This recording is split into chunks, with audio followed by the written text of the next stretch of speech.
भाई अद्भुत रूप अनूप कथ्यो है कहो तुको पति आई। जहाँ जहाँ देखो तहाँ तहाँ सोई सब घट रहा समाई। लक्ष्य बिन सुख दरिद्र बिन दुख नींद बिना सुख सोए। जस बिन ज्योति रूप बिन आशिक ऐसो रतन बिहोना रोए। भ्रम बिन गंजन मणि बिन नीरख रूप बिना बहुरूपा। स्थित बिन सुरत रहस्य बिन आनंद ऐसो चरित अनूपा। कहीं कबीर जगत हरिमानिक जे देखो चित अनुमानी। परिहरि लाख लोभ कुटुम तज भजो न सारंग पानी। भाई रे अद्भुत रूप अनूप कथो है कहो तो को पति आई। संतों ने ऋषियों ने महापुरुषों ने आत्मा का अद्भुत रूप कहा है। उसको अगर मैं कहता हूं तो कौन विश्वास करता है। अद्भुत वह वस्तु लगती है जो पहली बार देखी जाए।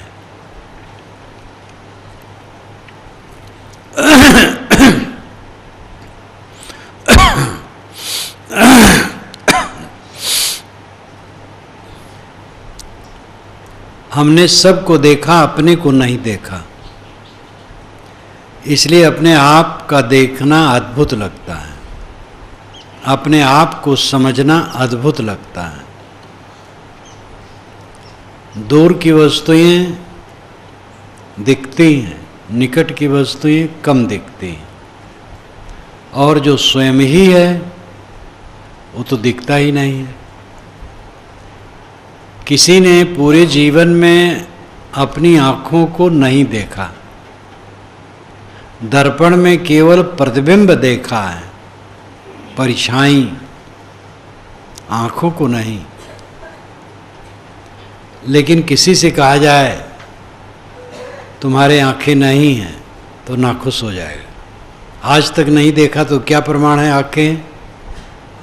क्योंकि दुनिया को देखता है, इसलिए आंखें स्वयं सिद्ध हैं। संसार को देखता हूं तो किससे देखता हूं? आंखों से। आंखों को देखूं या न देखूं, संसार को देखता हूं, इसलिए आंखें स्वयं सिद्ध हैं। सबको जानता हूं, कौन जानता है? मैं कौन हूं? जो सबको जानने वाला है वही आत्मा है, वही जीव है, चेतन है, वही आपका अस्तित्व है। और वो अद्भुत लगता है। आश्चर्यवत् पश्यत वदत इत्यादि गीता में भी कहा गया है, उपनिषद में भी कहा गया है। रूह और जिस्म का रिश्ता भी अजीब है। जिंदगी भर साथ रहे लेकिन तौर्रुफ न हुआ। शरीर और आत्मा का संबंध अद्भुत है, अजीब है, अद्भुत है। जीवन भर साथ रहे लेकिन तौर्रुफ न हुआ, परिचय नहीं हुआ, परिचय के लिए चेष्टा नहीं हुई। अद्भुत रूप अनूप कथो कहो तो को पति आई। लेकिन साहब कहते हैं जहाँ जहाँ देखो तहाँ तहाँ सोई सब घट रहा समाई। जहाँ जहाँ देखता हूँ तहाँ तहाँ वही है, सब घट में वो समा रहा है। जो सब घट में है वही वह है।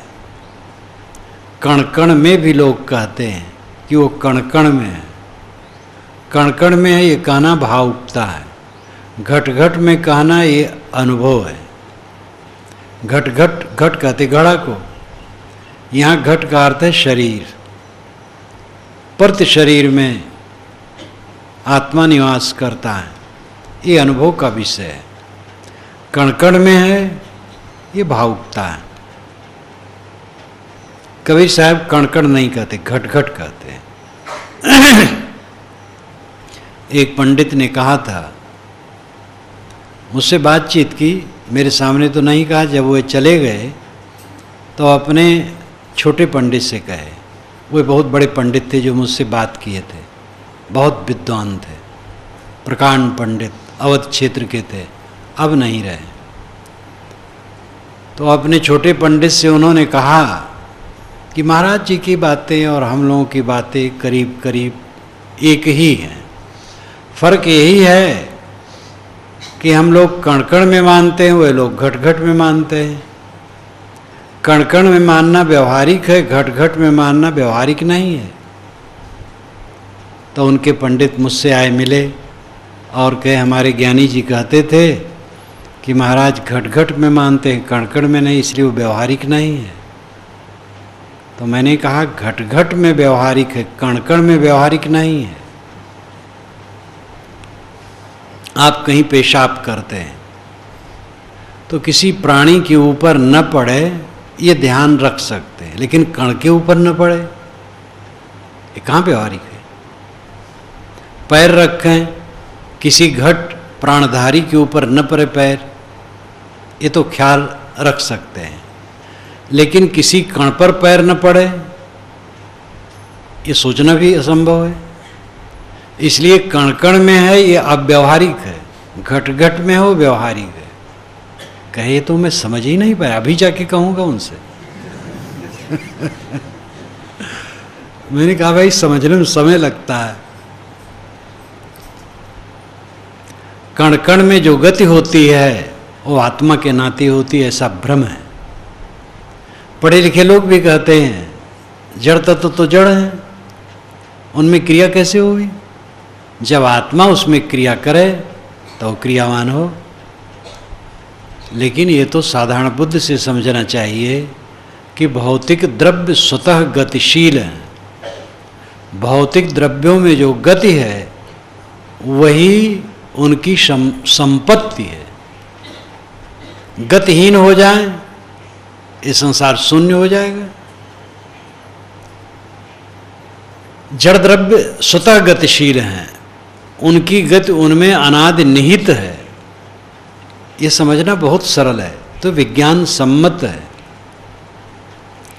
कण में गति होती है, आत्मा के नाते नहीं, उनमें स्वभाव सिद्ध क्रिया है।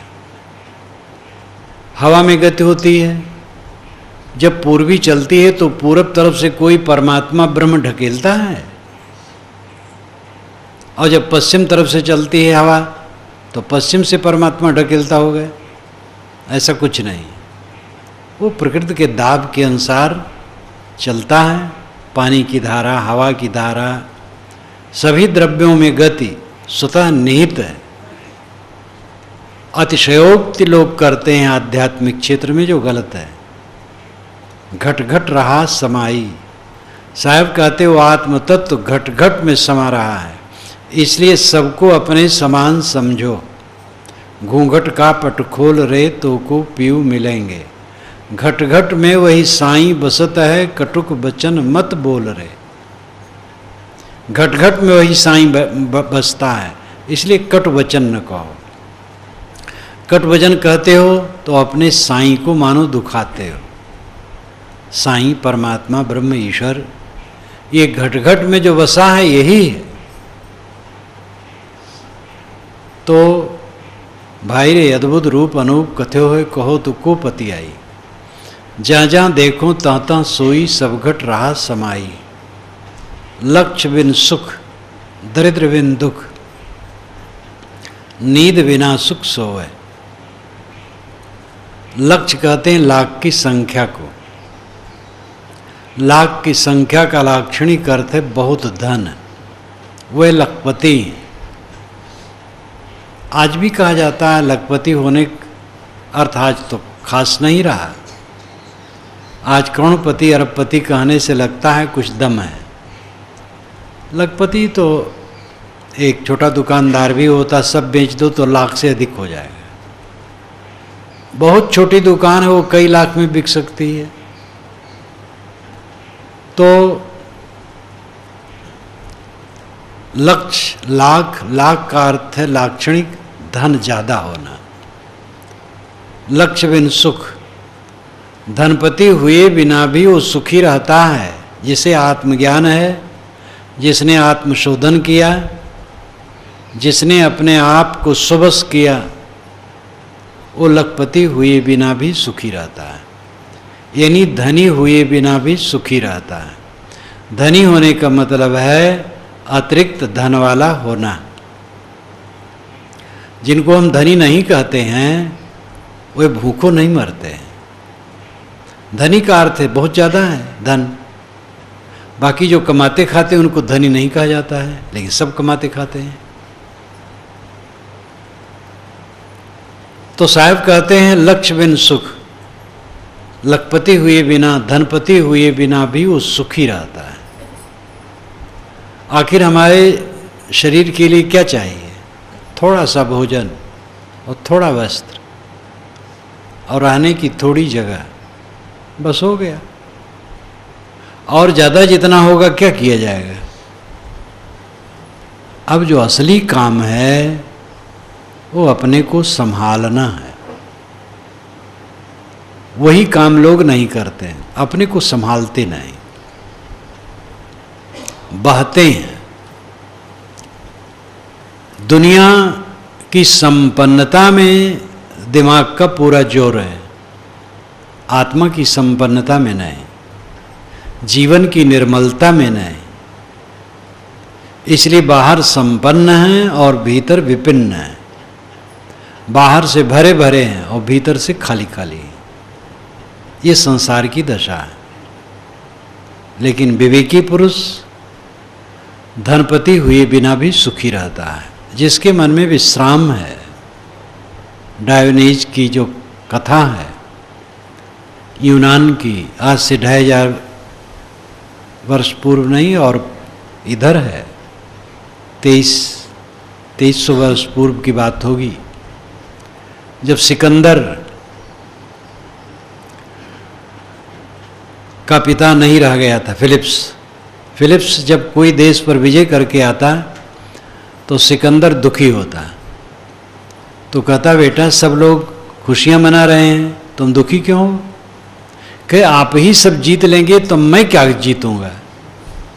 कहे दुनिया बहुत लंबी चौड़ी है। तो फिलिप्स मर गए उनके पिता, और सिकंदर जब विश्व विजय में चला तो कुछ दूर पर एक संत रहते थे, डायोनीज नाम था, और वो एक जगह पड़े रहते थे कहीं झोपड़ी उपड़ी में। तो गया और कहा,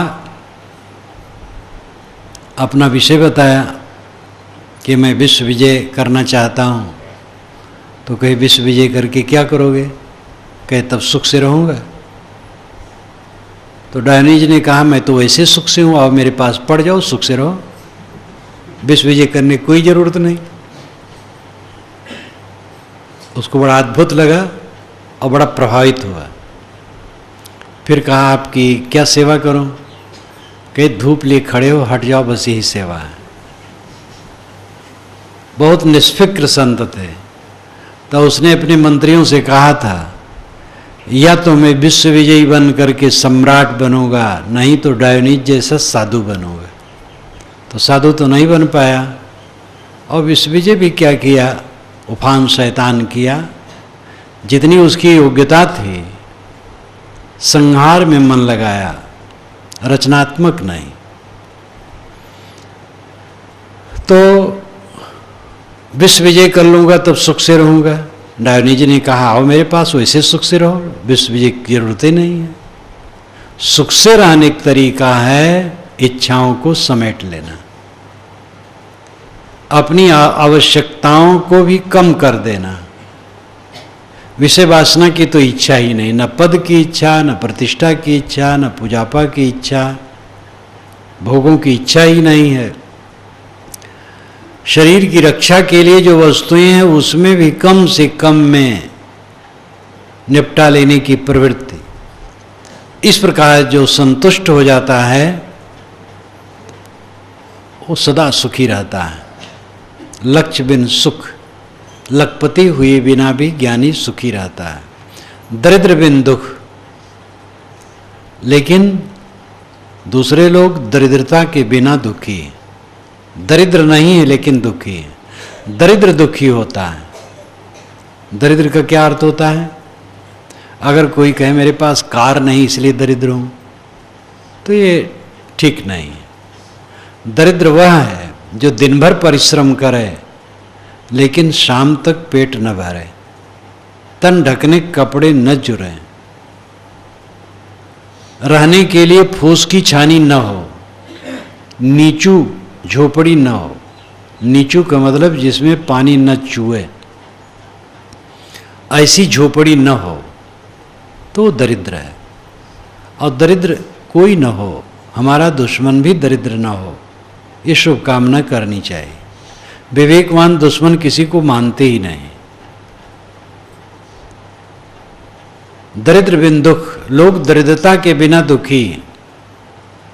खाते पीते हैं, पक्का मकान है, स्कूटर है, निश्चित आमदनी है, दूध भी आता है, चाय में ले लेते हैं, वैसे भी पीते हैं, घी भी खाते हैं, दही भी खाते हैं, मेवे भी खाते हैं, लेकिन दुखी है।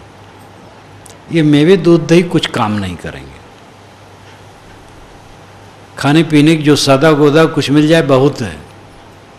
अपने मन को मेवे और दूध दही में न बांधो। शौक करो मानसिक निर्मलता की।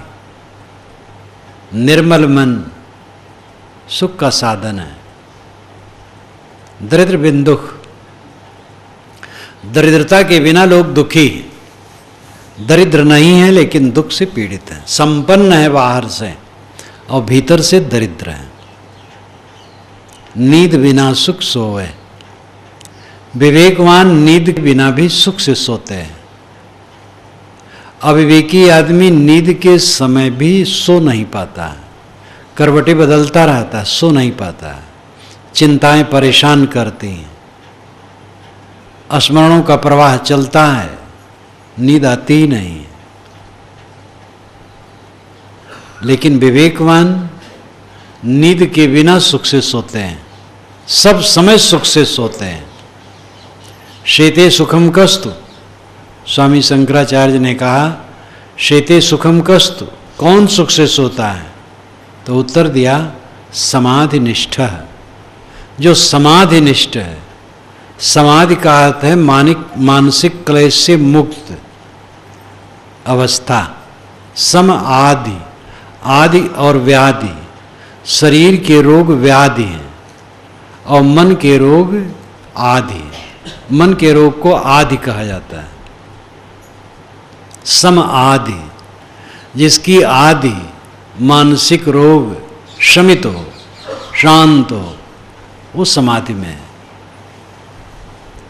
शेते सुखम कस्तु समाधि निष्ठा।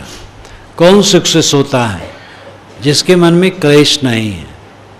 मन में क्लेश न होना ये बड़ा सस्ता रास्ता है, महंगा नहीं है। भोग महंगे हैं, जवानी स्थिर नहीं है, युवती पत्नी का शरीर भी स्थिर नहीं है, बाल बच्चे धन दौलत मठ मंदिर कुछ स्थिर नहीं है। लेकिन मन को निर्मल करने का अभ्यास अगर हम करें तो स्थिर सुख मिलेगा। मन को निष्काम बनाएं, निर्मल बनाएं, आत्मस्थ बनाएं तो हम सुखी हो सकते हैं। मनुष्य क्या चाहता है? हमें कोई दुख ना हो, परमानंद सब समय हो। ये बहुत सस्ता रास्ता है। इसके लिए पैसे नहीं चाहिए, विद्या नहीं चाहिए, पद नहीं चाहिए। इसके लिए निर्मल मन चाहिए। निर्मल मन के लिए कामनाओं का त्याग चाहिए, कामनाओं को जीतना चाहिए। ये अपने को मांजने से होता है, भौतिक उपलब्धियों से नहीं, अपने को मांजने से होता है। दुनिया के जितने संत हैं वे क्या धन के नाते बड़े हुए हैं? अपने को मांजने के नाते हुए हैं। चाहे झोपड़ी से कबीर आए और चाहे राजमहल से बुद्ध हो महावीर आए, ये अपने ज्ञान वैराग से उच्च हुए हैं। झोपड़ी और महल से कोई मतलब नहीं। शंकर भी झोपड़ी से आए, शंकराचार्य भी साधारण घर के थे, कबीर साहब साधारण घर के थे, नानक साहब साधारण घर के थे, रविदास साधारण घर के थे, और भी संत गोस्वामी जी भी साधारण घर के थे। कबीर साहब और गोस्वामी जी की तो स्थिति ऐसी है कि कबीर साहब लाहतारा तालाब पर मिले शिष्य रूप में, गोस्वामी जी भी मंगतों के पिछवाड़े शिष्य के रूप में मिले। मंगतों ने पाला, लेकिन वो मंगते गोसाई थे। यह शंकराचार्य के मार्ग से अपभ्रंश साधु टूटे हुए गोसाई कहलाते। गोसाई ब्राह्मण का अर्थ नहीं है, तो गोसाई थे, मांगने वाले थे। उनको शिष्य मिला, उन्होंने पाला। मांगते खाते शुकर क्षेत्र में नरहर जी महाराज के उपदेश से राम बोला नाम का बच्चा मार्ग में लगा, मेधावान था। ईसा जब पैदा हुए तो उनकी माँ मरियम के पास गद्दा नहीं था, छोटा सा गद्दा नहीं था कि उस पर शिशु को लेटा दे। पशु के नाद में घास रख करके, कपड़ा बिछा करके शिशु को रखा गया। तो राजमहल से आया हो, झोपड़ी से आया हो, महापुरुष धन और विद्या के नाते महापुरुष नहीं हुए हैं, जीवन को निर्मल करने के नाते हुए हैं। अब आप किसी धनी को आदर अगर देते हैं तो एक मर्यादा से देते हैं, अथवा अपने कुछ लोभ से देते हैं। दिल से आप उसको मर्यादा देते हैं जो आपकी अपेक्षा अधिक चारित्रिक और आध्यात्मिक दृष्टि से ऊपर उठा है, उसको दिल से देते हैं। पैसे वाले भी दूसरे पैसे वाले को दिल से आदर नहीं दे पाते हैं। मर्यादा है दे दिए, या स्वार्थ है दे दिए। दिल से पैसे वाले भी ये समझते हैं जिसका जीवन निर्मल है उसको आदर देते हैं। दरिद्र बिन दुख, नींद बिना सुख सोए। नींद के बिना भी ज्ञानी सुख से सोता है। जब वो जागता है तब भी सोता है मानो, और सोता है तब तो सोता ही है। यहाँ सोने का अर्थ है क्लेश रहित मन। सुषुप्ति में दो पद है, स्व और अपीत। सुषुप्ति शब्द दो पदों से बना, स्व अपीत सुषुप्ति। स्व नाम खुद, अपीत नाम पाना। खुद को पाना सुषुप्ति है। जागृत अवस्था में आदमी प्रपंच को प्राप्त होता है, इसलिए दुखी रहता है। स्वप्न अवस्था में प्रपंच के प्रतिबिंबों को प्राप्त होता है, इसलिए वहाँ भी दुखी रहता है। सुषुप्ति में अपने को प्राप्त रहता है, इसलिए दुखी नहीं रहता। कर्जी हो, गर्जी हो, असाध्य रोग से पीड़ित हो, अपमानित हो, तो भी गाढ़ी नींद में जाने पर आदमी का दुख खत्म हो जाता है। वो अवस्थाजन्य होने से नींद खुलते ही दुख शुरू हो जाता है, लेकिन गाढ़ी नींद में कोई दुख नहीं रहता। और जो ज्ञान द्वारा जागते जागते सो रहा है, जागता है, खाता है, पीता है, लेकिन क्लेश रहित मन वाला है, तो जानो वो जागते सो रहा है। जागृत सुषुप्ति उसकी है, जागते जागते वो सो रहा है। नींद बिना सुख सोए। विवेकवान नींद के बिना भी सुख से सोते हैं। जस बिन ज्योति रूप बिन आशिक, ऐसो रतन बिहोना रोए। यश बिन ज्योति, बिना ज्योति के उसका यश होता है। ज्योति ऐश्वर्य, चमक, उसके बिना उसका यश बिन ज्योति, यश कीर्त के बिना उसकी ज्योति होती है।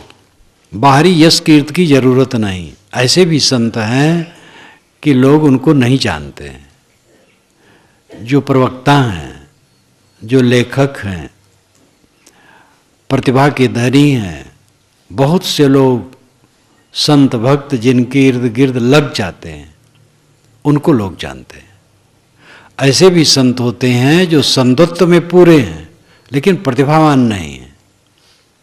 वे दूसरे को ज़्यादा समझा नहीं सकते हैं, कोई ग्रंथ लिख नहीं सकते हैं, उनका ऐसा कुछ व्यवहार नहीं हो सकता है जिससे लोग उनके पास आ सकें।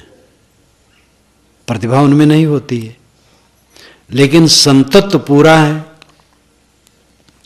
तो जो प्रतिभावान संत हैं उनसे वे कम नहीं है, प्रतिभावान है और संतत्व भी है, दोनों बातें हैं। तो वो बातें ऐसी हैं कि उनका अपना कल्याण है, उनके द्वारा बहुतों का हित है। जिनमें प्रतिभा नहीं होती है बहुतों का हित तो नहीं कर सकते, लेकिन अपने में वे पूर्ण होते हैं। तो यश के बिना उनकी ज्योति होती है। यश कीर्ति नहीं है लेकिन अंदर से ज्योतित है। यश कीर्ति में क्या रखा है? लोगों का हित होता है, ठीक है, और अपने कुछ मिलने वाला नहीं है। हमारा नाम जो काल्पनिक है, नाम कुछ है नहीं, एक रख लिया गया, गुरु जी ने रख दिया है शरीर का नाम। अब वो नाम हजारों वर्षों तक चलता रहा है, हमें कुछ मिलने वाला है? मेरी पुस्तकों से देश विदेश में लोग लाभ ले रहे हैं, लाखों की संख्या में लाभ ले रहे हैं और हजारों वर्षों तक लेते रहे, उससे कुछ मुझे मिलने वाला नहीं। अगर मैं स्वयं तृप्त नहीं हूं तो क्या करेगा? दूसरे लोग लाभ ले सकते हैं, अगर मैं ना लाभ लूं तो मैं वैसे रह जाऊंगा। मेरी पुस्तकों से मनन करके लोग अपना कल्याण कर सकते हैं और मैं आचरण न करूं तो मेरा कल्याण नहीं होगा। इसलिए बाहर प्रतिभा द्वारा जो ऐश्वर्य प्राप्त होता है वो ऐश्वर्य कल्याण में हेतु नहीं बनता है।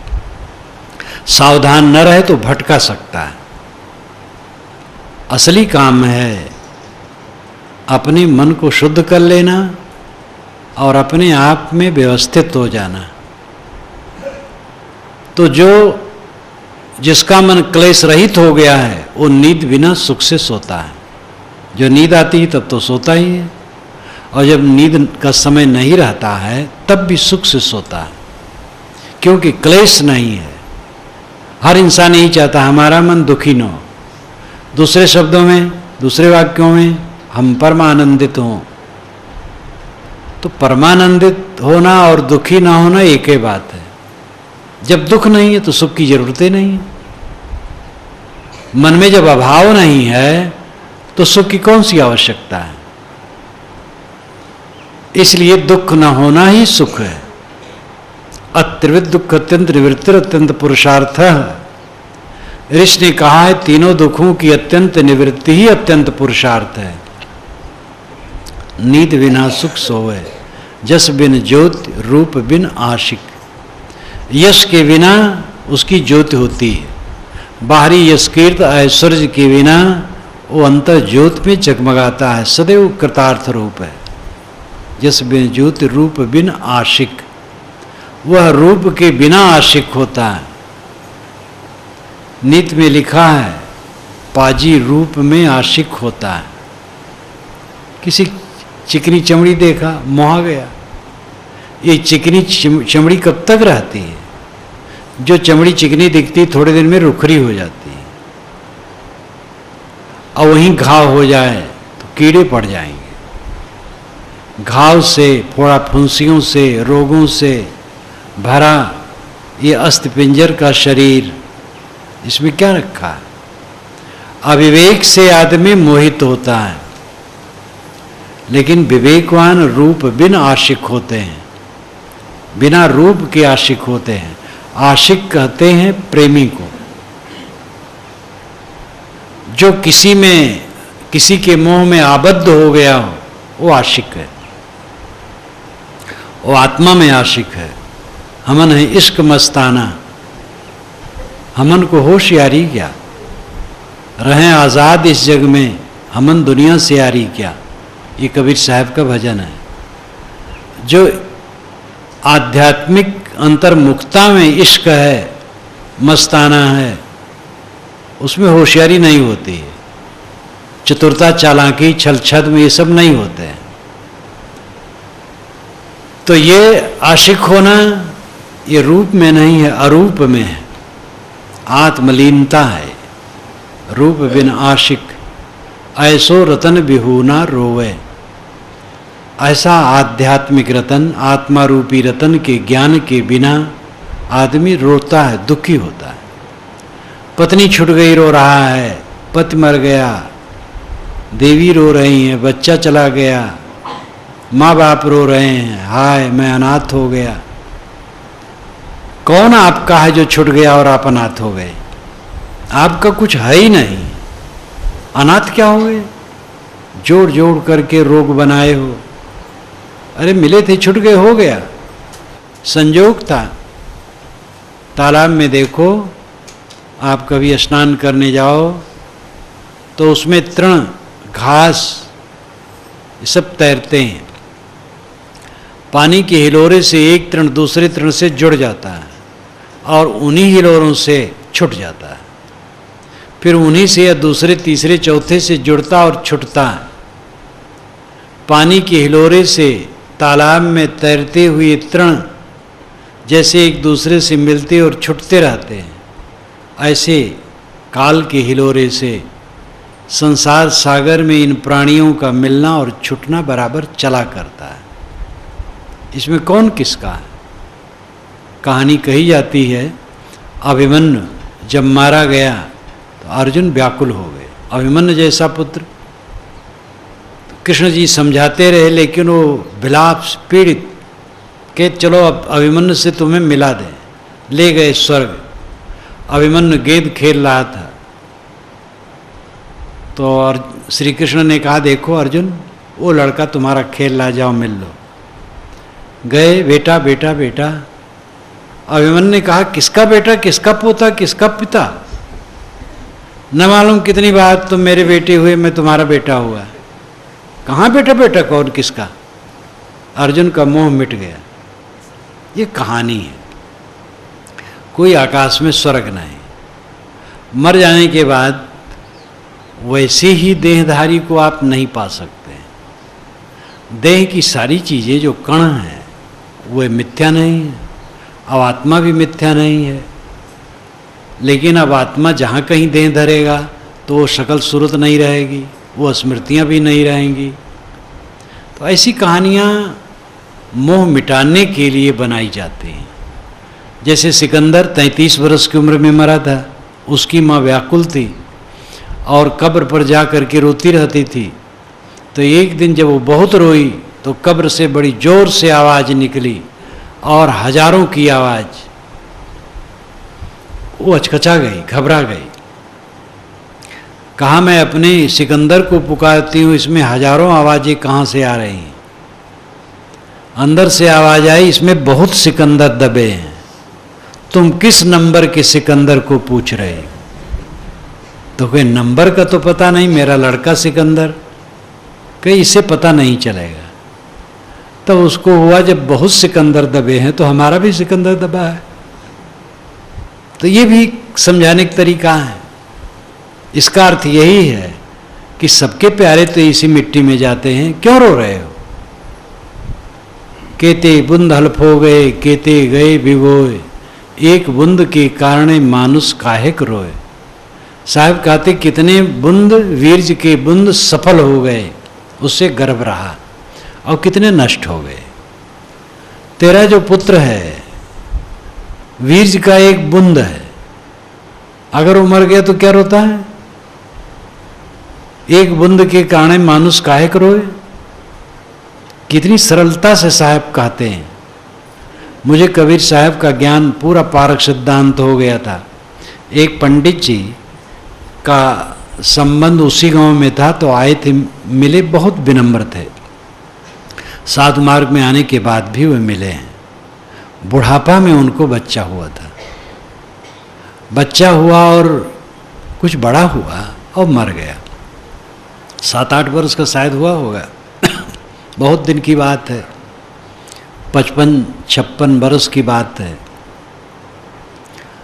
तो जब आए पता चला तो मैं उनसे मिलने गया, बातचीत किया और यही साहिब की साखी कही, केते बूंद हल्फ हो गए, केते गए भिगोए, एक बूंद के कारण मानुष काहे करो।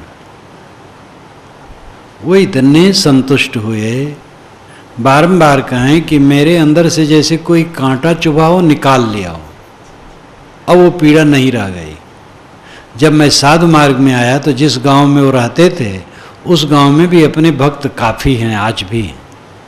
गुरु जी के साथ गया था, वो जीवित थे, मिले, कहे महाराज आपने जो कहा था जब आप घर में थे, आपकी थोड़ी उम्र थी, मैं तो तब भी बूढ़ा था, अब तो और बूढ़ा हूँ, लेकिन आपने जो कहा था तब से मेरे मन की पीड़ा दूर हो गई।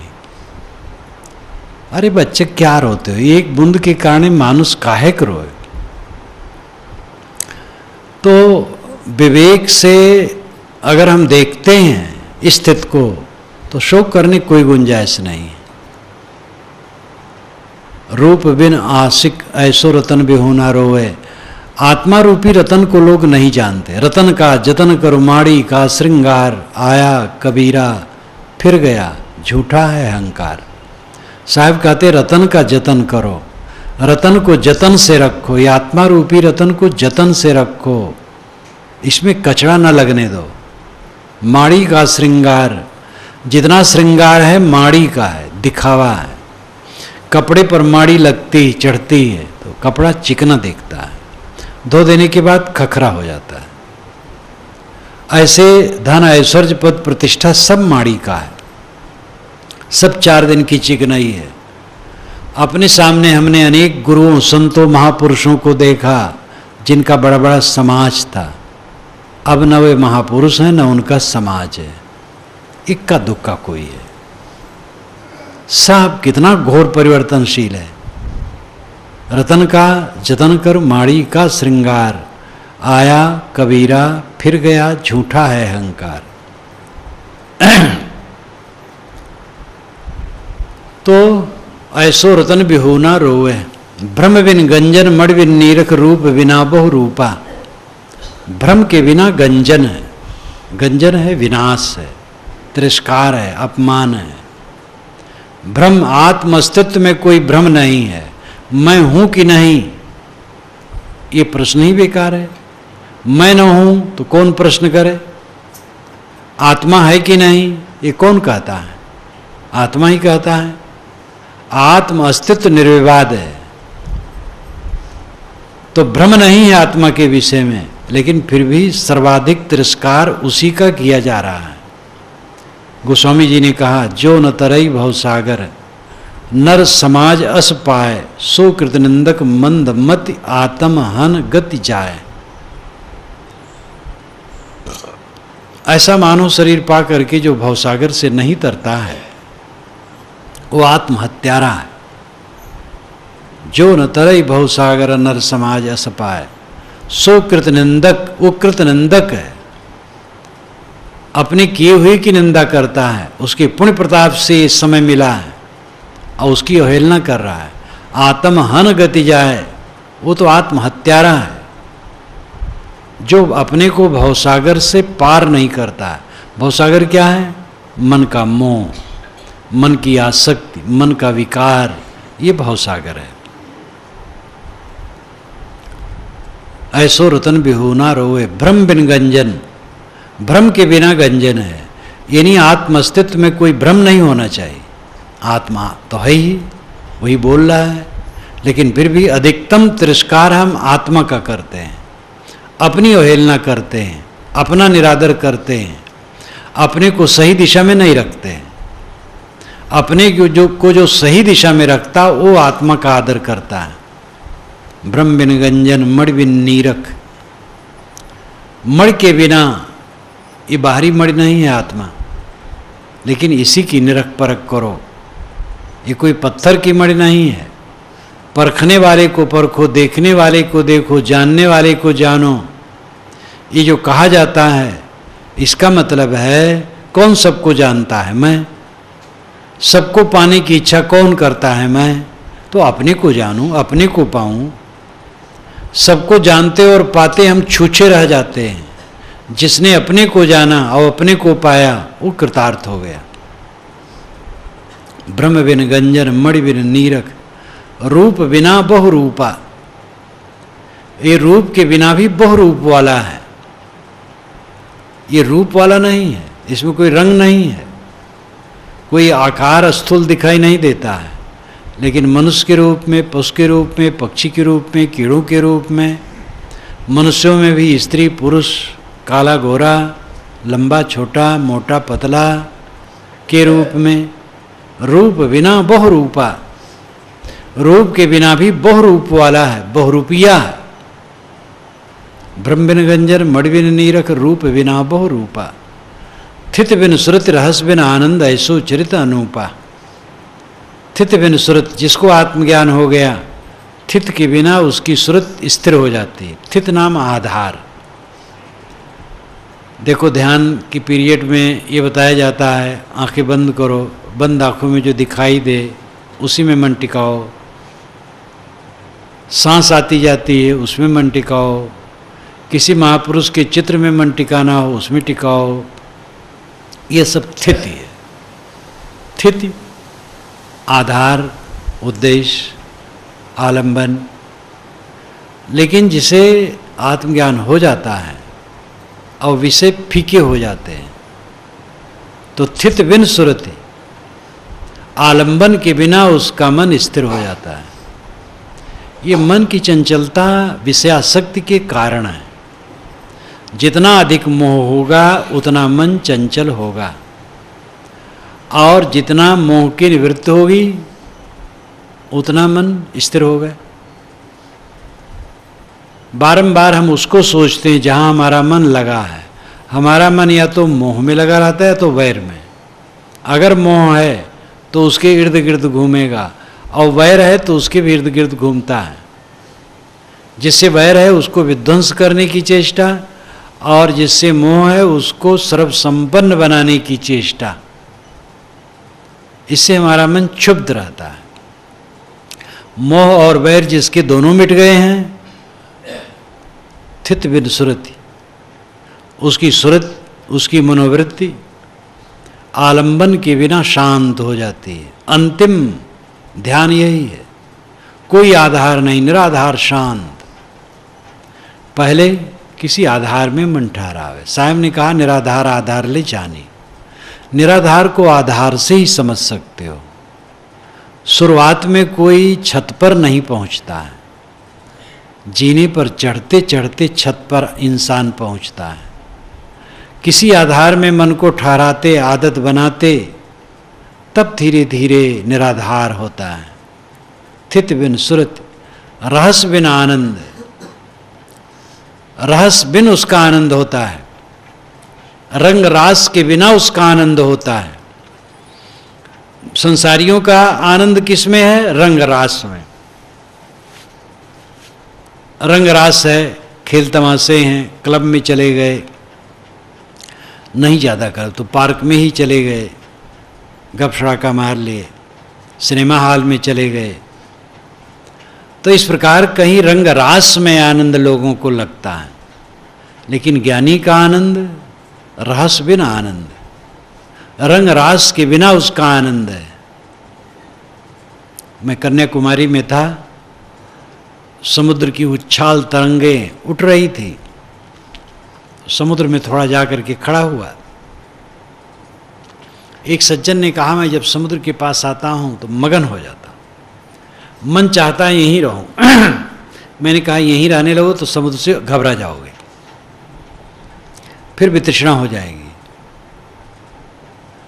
ये बाहर की चीजें तो क्षणिक संतोष देती हैं। आपको एक स्वर्णिम भवन में कर दिया जाए, सब सुविधाओं से संपन्न, बहुत आनंदित हो जाएंगे। थोड़े समय में वो भवन काटने लगेगा, क्योंकि उसको लेकर के फिर अनेक विकार पैदा होंगे। इसलिए असली आनंद वह है जो निराधार हो। वस्तुजनित आनंद क्षणिक होता है, आत्मजनित आनंद अनंत होता है। किसी वस्तु से आनंद आया तो वस्तु खो गई, आनंद चला गया। अब आत्मानंद है, वो आनंद कभी नहीं जाता है, अनपायनी। तथागत बुद्ध की भाषा में कहें तो अनपायनी सुख है वह। अनपायनी का मतलब स्थिर, छाया वा अनपायनी। जैसे मनुष्य के पीछे उसकी छाया चलती है, वैसे निर्मल मन वाले व्यक्ति के पीछे स्थिर सुख चलता है। उसके व्यक्तित्व का पूरा परिमंडल आनंदमय होता है, क्योंकि दुनिया की क्षणिक वस्तुओं से उसका राग उठ गया है। इसलिए छूटने और मिटने का भय खत्म हो गया है। क्या छूटेगा? पहले मन से छोड़ दिया है। शरीर क्या मरेगा? पहले से मरा हुआ है। पहले से इसको जो मृत देखता है, क्या भय? रस बिना आनंद ऐसो चित्त अनूपा। साहब कहते हैं ऐसा विलक्षण चरित्र है ज्ञानी का। कहीं कबीर जगत हरिमानिक देखो चित अनुमानी। कबीर साहब कहते जगत में हरि ही माणिक्य। हरि परमात्मा ब्रह्म अनेक शब्द का प्रयोग होता है।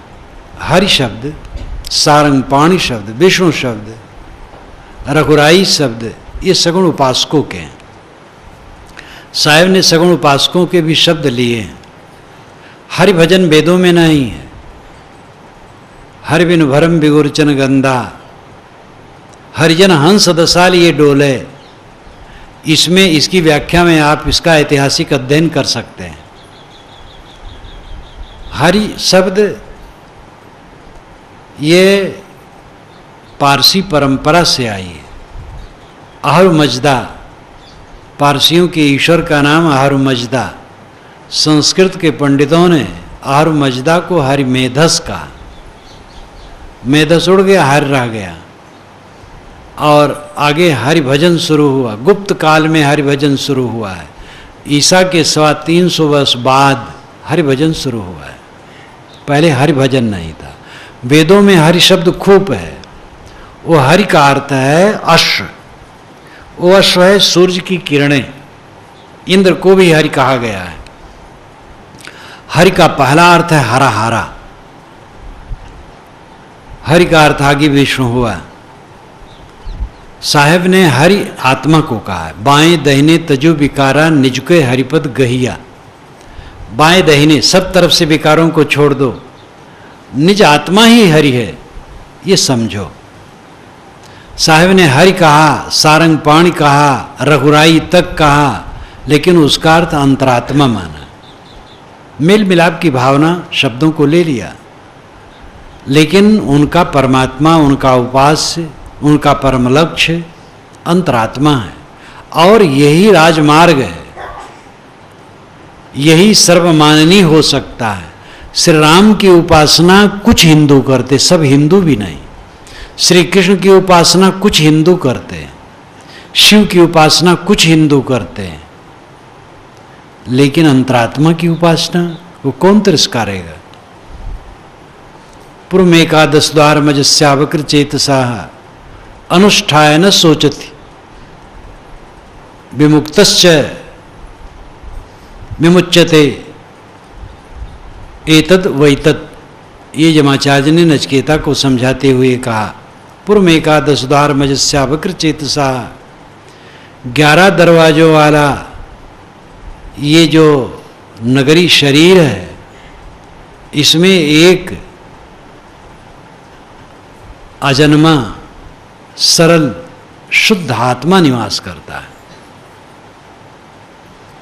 अनुष्ठाय न सोचती, जो उसका अनुष्ठान कर लेता है, आत्मानुसंधान करता, आत्मा में लीन होता है, आत्मस्थ होता है, तो शोक नहीं करता है। अनुष्ठाय न सोचति विमुक्तस्य विमुच्यते, वो जीवन भर विमुक्त रहता है और शरीर छोड़ते समय सदा के लिए विमुक्त हो जाता है।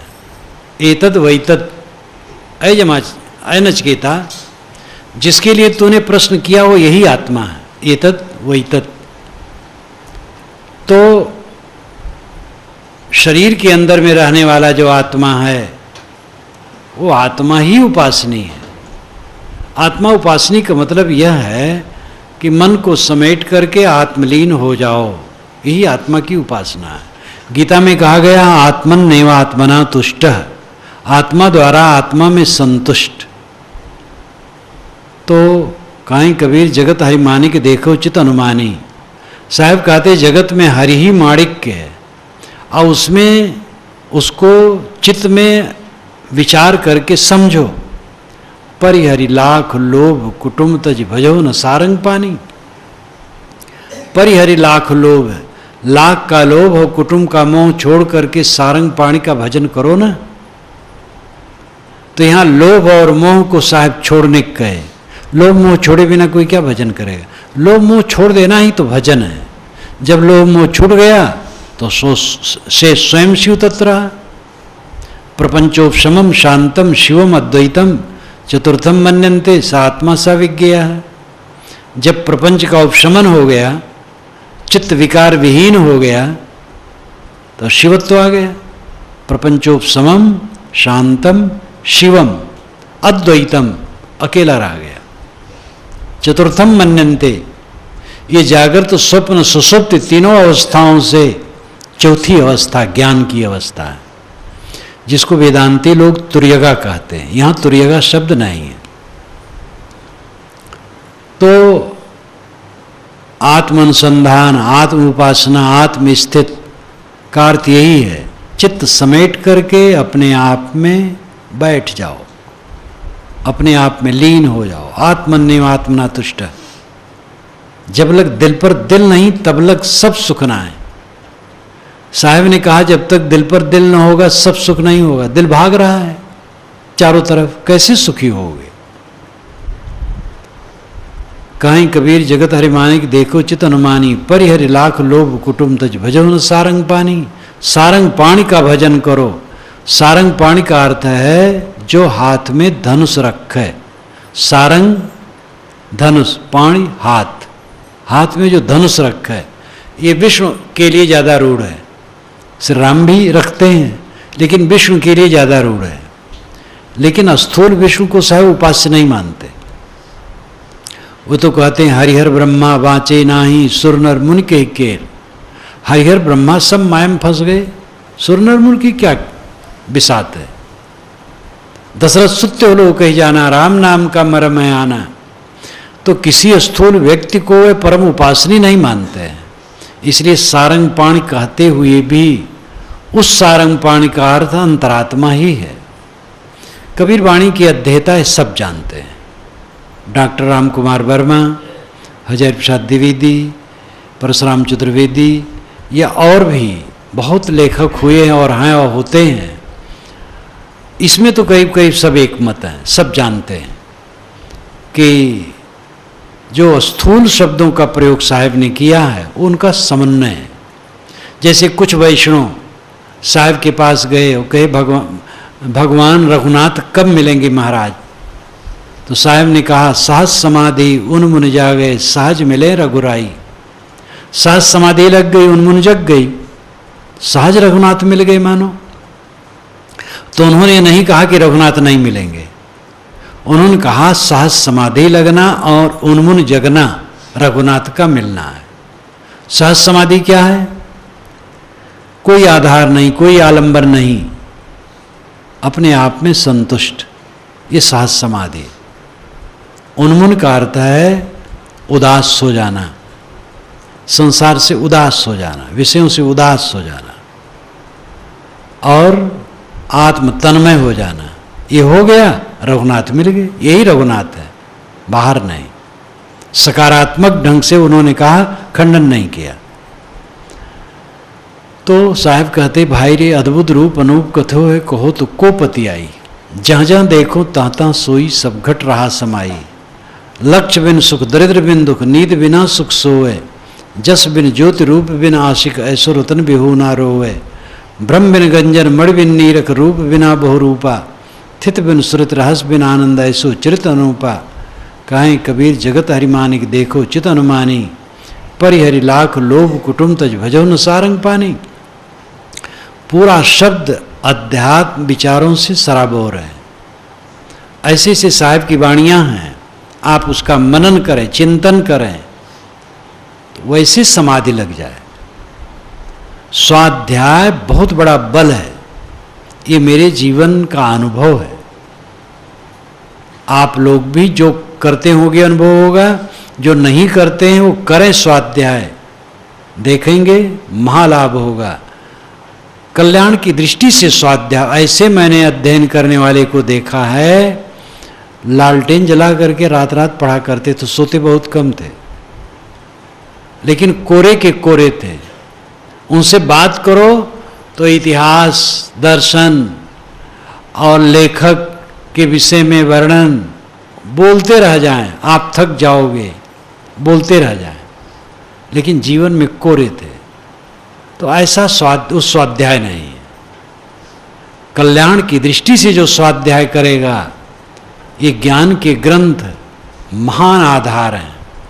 इनका मनन चिंतन करने से ये दर्पण के तुल्य है। जैसे दर्पण में चेहरा दिखाई देता अपना, ऐसे स्वाध्याय से अपने आप का होशवास होता है। ये जीवन क्लेश रहित, शांतिमय, आनंद में व्यतीत हो, इसी के लिए अध्यात्म पथ है। यही जीवन का फल है कि आदमी इस जीवन में आकर के क्लेश रहित मन वाला हो जाए। और इसका आधार भौतिक नहीं है, ये आध्यात्मिक उन्नति ही है। इस दिशा में हमें गौर करना चाहिए। अहम शुद्ध चैतन्य ज्ञान स्वरूपम